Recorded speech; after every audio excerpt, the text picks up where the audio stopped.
Alright guys, welcome back. Got part 3 of the fence and wall project.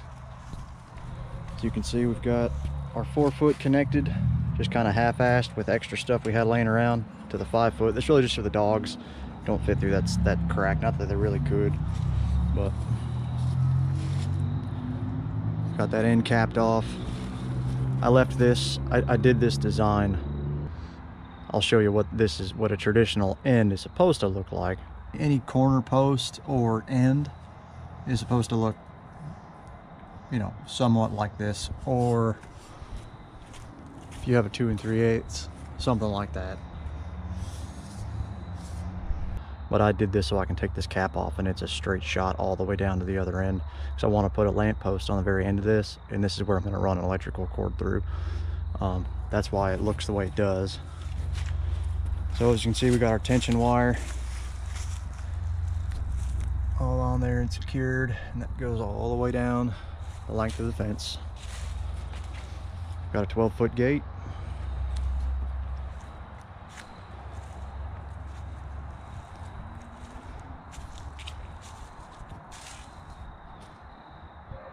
I was kind of hesitant on how I was going to make this work. I just went with another post. I was originally, as far as a latching system for this gate, I was originally going to do some kind of a drop latch, and this is an 1 5/8 tubing. You can get top rail 1 3/8, and it would have just slid down here perfectly. And I thought about it, doing a, burying in concrete another 1 5/8 in line with this. That way you can drop the 1 3/8 tube through this pole. I thought that would have looked pretty neat. That was one idea, but then I thought about it getting froze up and stuff getting into the hole and making it hard to get latched and unlatched. And I was like, eh. So I just decided to come real close to the drainage section, which we didn't breach. We were close, but we didn't breach. This is obviously in concrete. Just did an 1 5/8. I just have a chain right now for the lock and latch and everything. Again, we got our chain set up. I did a little crossbar on this panel, as you can see. I went across with these little clamps. This is actually part of the extra stuff from the old fence, so I saved a little bit of money there. So we went over, and then we just went up. Made a little bracket to get this to look all flush and everything. Originally, one of the plans was to just extend the fence, kind of, or buy a 14-foot fence and cut it down and re-weld it and paint it. I mean, there's all sorts of options I could have did, but I just decided to go with the 12-foot and make that work. I was wanting to build an addition onto the weld extra pipe, because this green's pretty easy to match. I was going to weld an extra section onto it. What I was going to do was do this setup, have another one of these top rails going across, but there was going to be like maybe one here and one further up here going across, and then I was going to U-bolt 2 3/8, which is your standard end post, and then the fence extension, the latches would just fall onto the pipe as they're supposed to. That was one of the ideas. That didn't work either. I decided to just leave the fence alone.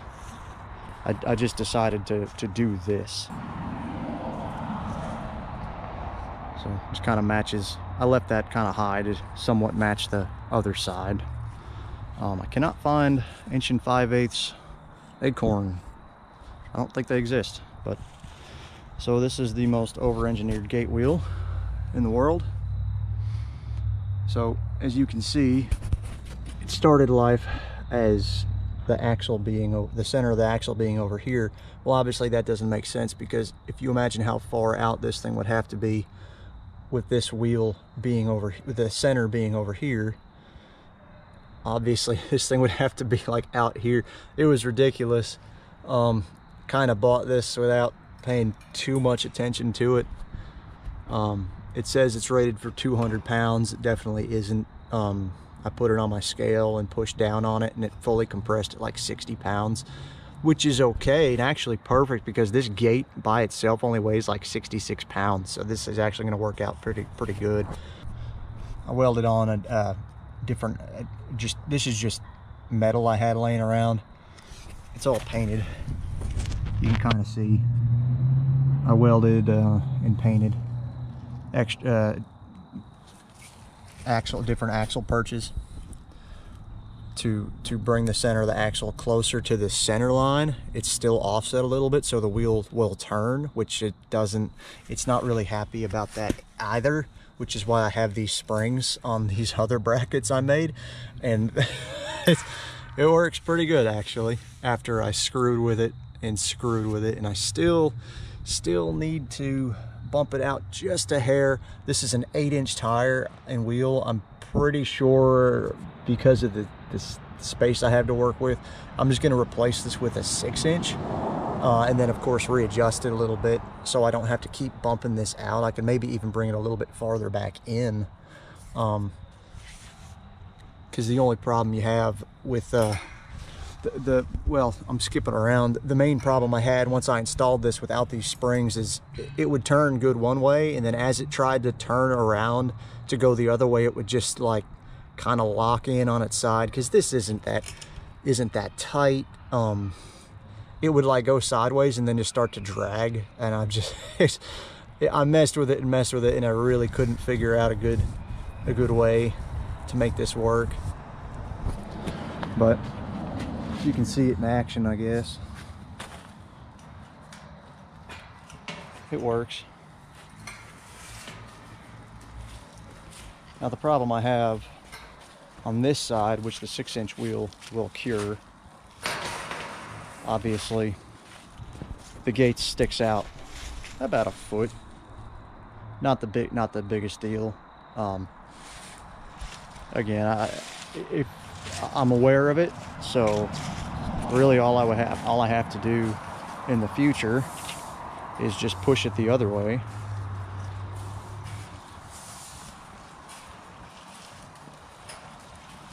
It rained yesterday, so it's a little, so now the gate is flush and that just sticks out. So, but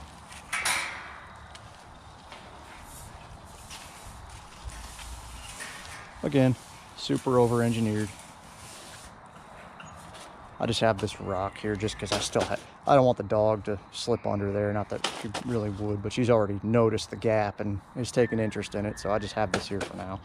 But, as you can see, it does its job, and it doesn't really mess with the post that much. You know, I try to build things for longevity. I've only got 2 hinges on it.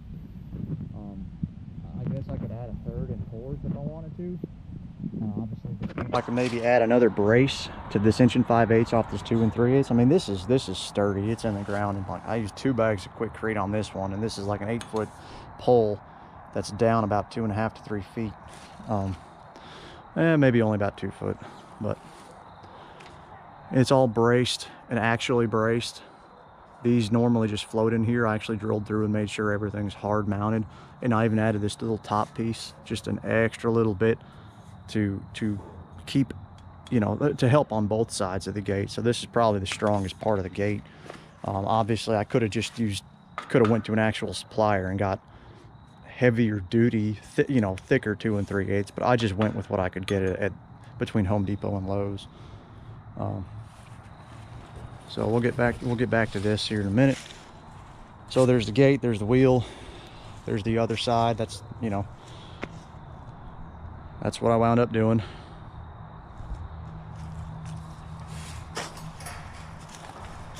So following this some more.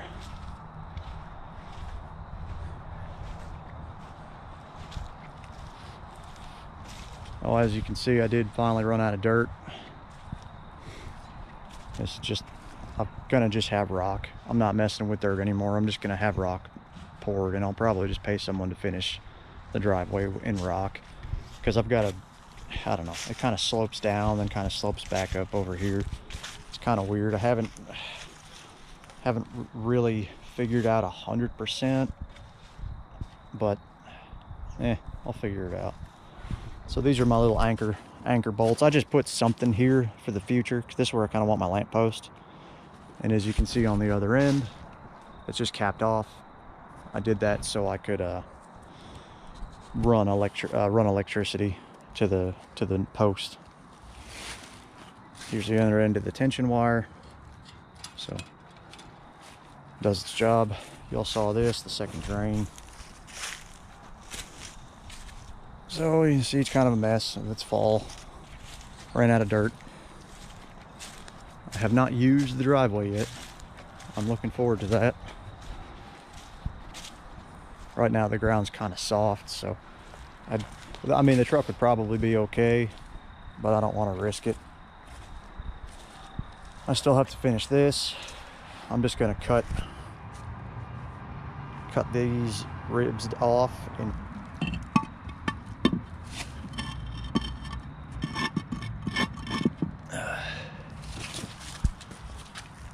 I'm gonna do it just kind of like that, obviously more centered and better looking.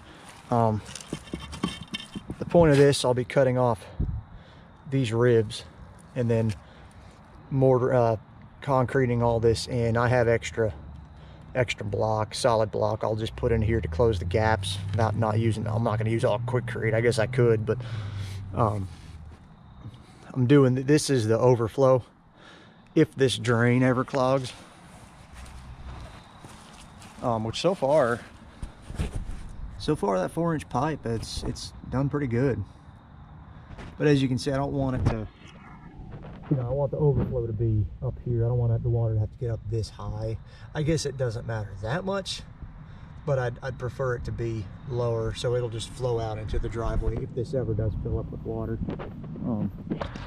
And obviously less water on this side, it'll have less pressure on the other side, so it won't backflow and flood the back corner of the house. Not that it ever had. I mean, it's gotten pretty high over here, to be honest, when this has clogged up before. But before there was never an overflow. So I'm moving back over here. This was awful close to the gas line. Found that out the fun way. No issues. I was being safe about it, but man, that thing was not as deep as you think it should be. I mean, I was being careful, but I didn't expect to find it on, like, I had my post hole digger, and I heard a metallic clink on just the second I dropped it. I dropped it once, took some dirt, and I dropped it the second time, and it clinked. I was like, whoa, whoa, whoa, and I actually, you know, I was like, oh my God, I don't understand how it's so shallow. It's under here. I don't know if they encased the gas line into this when they did this form and everything. I don't know, but that gas line is very shallow. But I made sure it was good, and it's fine. I actually built a little wall. I put some plywood between this is concreted in, but I put some plywood as act as a form on this side. I think the line's like maybe right here. So I didn't concrete the line in for future servicing. But again, this shit's in the way anyway. So again, got our tension cable. Same deal.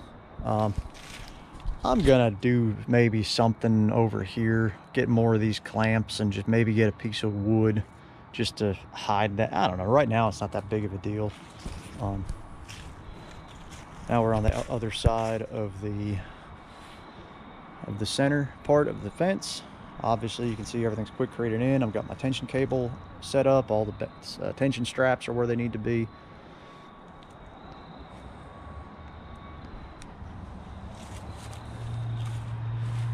And I'll show you this part.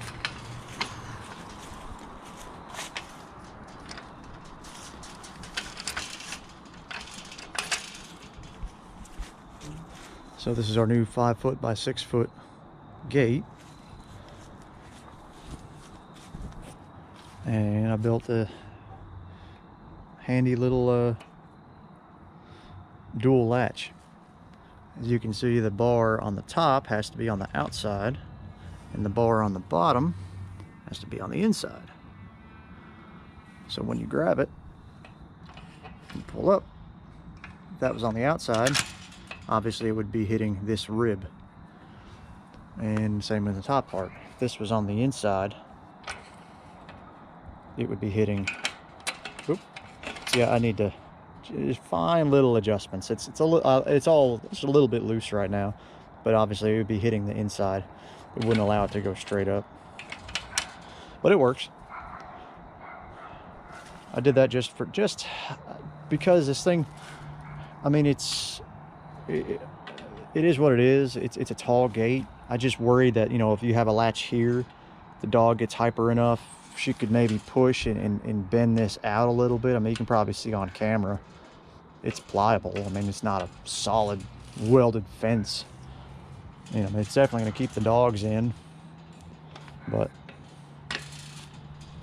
you can just kind of see that. I'll probably put a handle kind of midway, because I've realized just lifting it by the latch works. It binds just a little bit, but then trying to go back, you kind of have to do that. So if I put the handle maybe like 2/3 of the way up, it seems to be fine that way.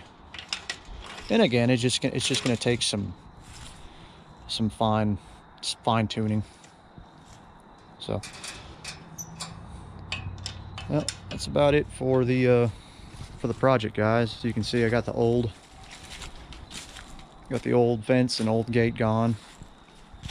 I ran out of dirt, so I just left this alone for now. These pull right up, it's no issue. Just the next step is to get the rock situation situated and figure out what we're gonna do. This is some of the old fence for the drive, because there's a main drain. Well, it's kind of like an exposed French drain. Well, I guess that's what a French drain is. There's a French drain I more or less made. You can barely see it because of the leaves. It drains out there. I need to kind of open it up a little bit more, and that just kind of dumps down to there. There's a culvert pipe in that direction. So then the new shop is going to go right there once that thing is tore down. And that tree, I got to get that tree down. So I'm going to do a 24 by 30. The doors will be facing us, and it'll be in that same position, just further, you know, it'll be further, it'll be wider. That's a 22 by 12. It's my workshop, which y'all have seen a few times. So it'll basically, the new shop will extend to the wall and then come this way about 12 more feet. So it's coming, guys. It's coming.